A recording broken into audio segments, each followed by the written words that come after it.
Hello mga Jumega na kung ang mga ganda diha mga gandararat. Mga gandararat kani nga video ako na siyang i-share sa inyo ha kung pila ang amuang salary diri sa Tabok, Saudi Arabia. Naami sa salon ga work. All around invitation. Stay tuned mga gandararat. Hello mga gandararat, welcome to Gandang Maris YouTube channel. Please follow po sa ko ang Facebook page Gandang Maris ug sa ko ang TikTok Anay Halwa 00.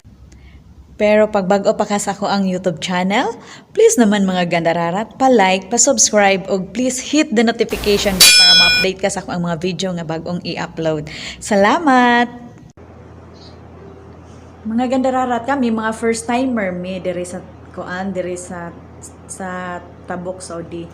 Then ang amo apong salon, first time po siya ga-open mo nang ang amo ang sweldo, wala jud siya na kanang nasunod ba kung pila mo ang isweldo.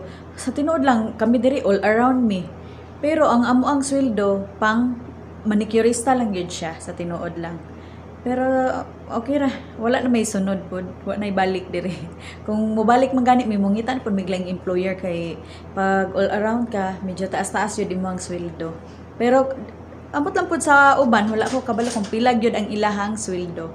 Basta ang kaning akong i-share karon para ra gyud ni sa amo ang sweldo diri. So, ato nang i-kuan salary reveal na nato mga gandararat. Stay tuned. Hello guys, mo mo ang sweldo 1.8.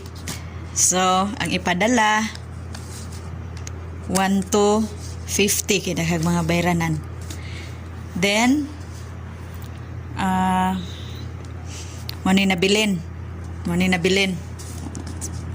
sa ako Mani nabilin 550. Mani nabilin sa kuha ha. 550 ang nabilin. Kani load 200 plus ang load. Tapos kani budget sa kaon. Oh, mao ni siya ha. Kani load. Ay butang na to 30 ang load. Di na pa koy 20 diri. Tapos kani budget sa kaon. Mao ni ako. Mao ni ilang ikasakit guys. Pupalit pa kong eyebrow karon. Unya mo yun yung ikasakit.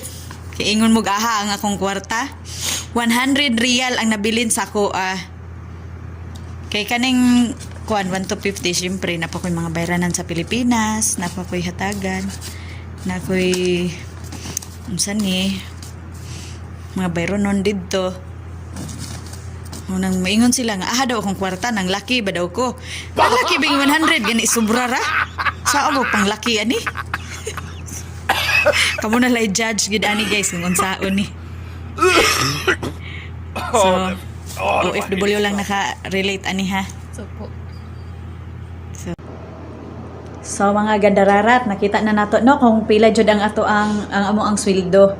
Kay ang kato mo ang sweldo dapat 2,000 to siya. Unya kay gikuan man to og placement pay atong October ang last niya.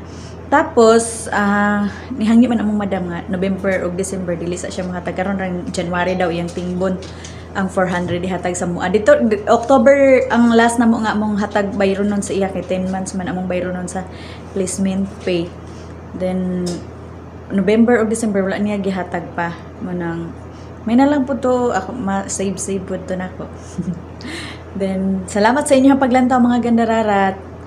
Sa palihog na lang po ko pa-subscribe kung bago pa ka sa ko ang YouTube channel. Palihog na lang po ko og like o hit the notification bell. Salamat.